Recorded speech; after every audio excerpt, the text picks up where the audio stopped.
is. Right. I know a few of them are in my storage. I don't know where the two... it's the large chili pepper. Don't know where it went. Yeah. But it's just so labor intensive. But I found it just really... I spent probably 5 or 6 years doing just colored pencil, and then, when I came back to painting, I felt so much more free. It was like, oh my gosh, right. Oh, it's faster. It's prettier. Right, right. And so what? How did your work continue to evolve over that point? So you're drawing, and then how did you get from there to your current body of work? I just kept failing until it succeeded. I made about the end of the 80s, some great big oil-painted semi-landscape things with giant figures. Figures were no good, but the landscapes were all right. Right. There were a series of things that were Greek gods, but they were in contemporary clothes. I was more interested in the spaces, actually, than in the... I couldn't quite... The figures were much too narrative in their needs. They needed to be really communicative, and I couldn't make them that. Right. It would be luck if I ever managed. However, the spaces and the fact that you might embody an idea in a space without any story, it began at last to dawn on me what I had actually learned as an art historical fact about the end of the Renaissance, that landscape was invented for the painting of ideas as opposed to the painting of people or narrative. A fairly new idea. I thought, oh, that truth. I think I just realized that it's actually a truth. Right. I thought it was an art historical fact, but I didn't know it actually had artists have a certain calling toward it or not. Sure. Now, I was last year. I was thinking about doing a body of work around a narrative, and the more I explored it, I thought it was going to be freeing. Like, oh, I can create a narrative, and do these pieces around this narrative to inspire all these pieces. But then it seemed like the more I explored it, the more constraining it felt. That I felt like the problem solving became more like illustrations than actually creating work that allowed room for the viewer's share. I can see why you were led that way by yourself, because you draw the figure well. Right. So the theory ought to be that stories are about people, usually. So if you can do people and love to, then you're a narrative person. But clearly it may not be true. Right. Yeah, because the more I began doing it, the more it felt like I would be limiting myself to becoming, work that would, be over in a corner with Rockwell and Wyeth versus, over here with, with Rothko and Clifford Steele or, whoever, right? Which is, there are some people in the New York school, like David Sally, who might be trying to get out of the trap that you managed to not get into.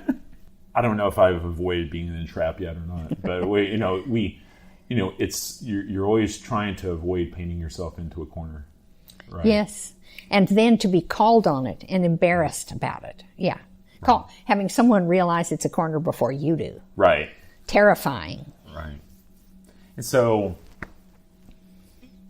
I'm looking around your studio, which is, by the way, a really lovely space with great lighting. Except for no windows. It's great. Right. So there's no natural lighting, but there's a skylight. Oh, I didn't realize it because it's a cloudy day. But your track lighting is beautiful, and so I assume you probably work under this. But there's a number of pieces around the room, and are these is this sort of chronological? Because no. That over there is much. It communicates much more as a landscape. It is. Right. And those are at the same time. They're all... Okay. And they are all, in a way, landscapes. That it's zooming between what you might call the still life and the distant. Sure. I remember reading or hearing you say that if you're a landscape painter, you're a still life painter. Yes. And so, tell me more about that. I think it's clearest in somebody like Cézanne, where the tabletop with the dishes on it and the rug is essentially a landscape that is manageable in terms of physical size, and is treated almost the same as the landscape outside. He's a little bit more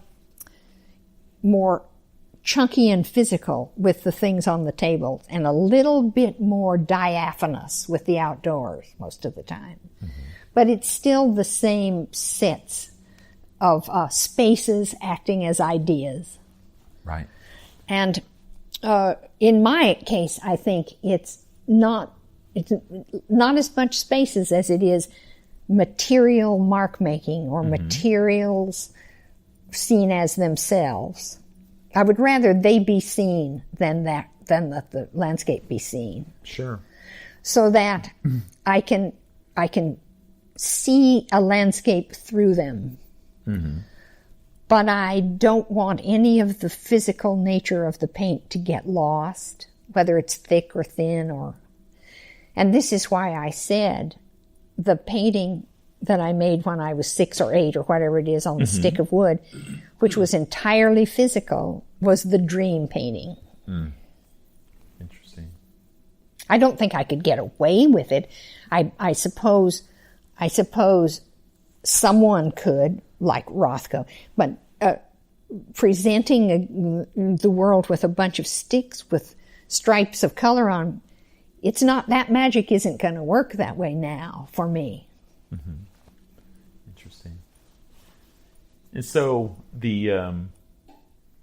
so when you talk about space, are you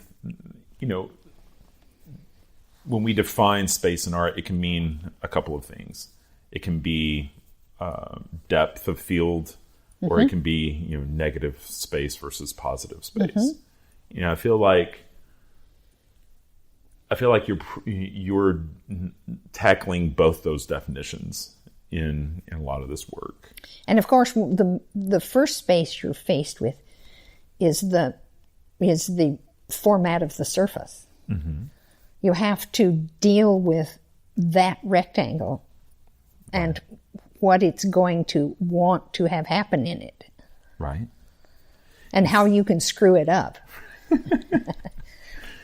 Do you ever choose to go beyond the rectangle? Do you ever all of these are that I see here are roughly the same size, and they're all sort of landscape. Do you ever go, for lack of a better word, portrait or square, or Yes, they're all my work, but before the ones on yupo, all the work in general on panel paintings is square. Okay. I just opened it up to one that wasn't, but all the work on panel paintings is square. I like square compositions. I thought you were asking about shaped canvases, which is not me. No. But so these are yupo? These are yupo.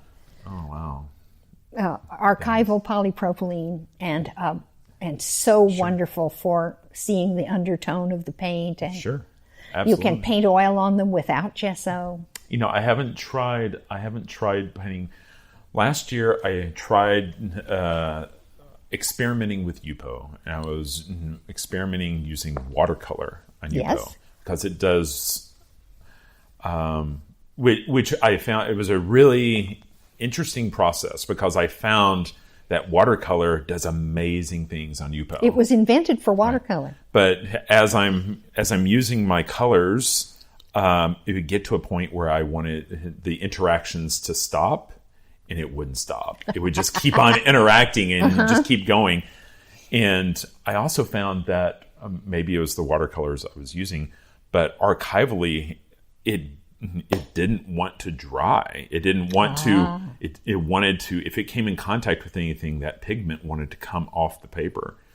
And really? It's hard to even call it paper, But I don't know if it's because I was using. I don't know if I needed to be using alcohol-based pigments versus water on it, or what, but the thought of seeing these as oils, I'm now interested in maybe going back and experimenting there, because I use ink on it all the time.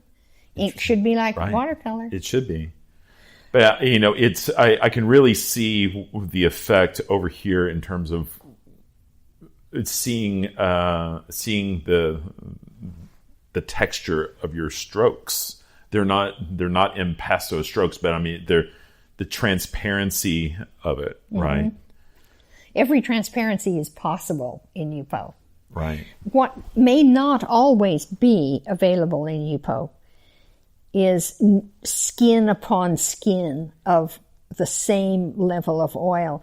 There will be a peeling process. So impasto on yupo has to be wet into wet impasto. And then it works fine. You can't layer dry opaque very well in yupo. You have to be very careful. So in the oil paints, they want to adhere from an archival standpoint. They want to adhere, and they're sturdy. Yes. Awesome. It is. Archival polypropylene is going to last, I hope, as long as paper would. Oh, sure. With the same degree of toughness, maybe a little bit more. Great. So is that your materials of choice these days? Yes, I love it also because it is so portable and so storable.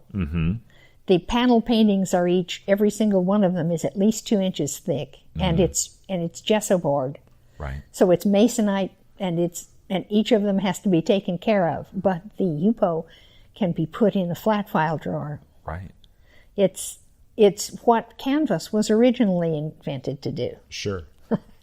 So when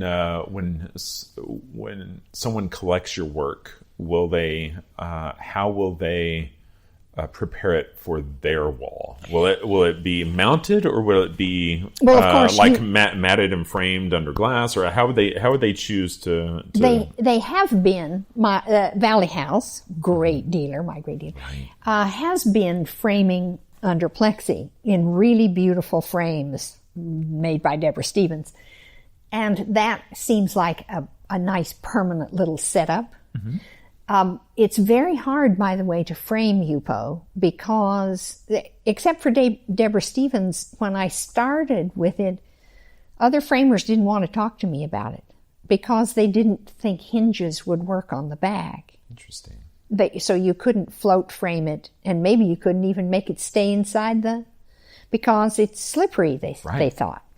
So Deborah, not wanting to have to face any of those questions, realized that I stapled them to the wall to paint them, and therefore they all have a pair of little holes in the upper corners. And so she puts a thread through the holes and ties them to the board underneath. Wow. So it is physically mounted and will not fall. Sure. And I thought that was a stroke of genius. Absolutely. But back to the yupo. You could also adhere it to masonite and frame it, and it doesn't need a glass over it. You could also, if you were daring, you could pin it to the wall. It's plastic. You can take dressmaker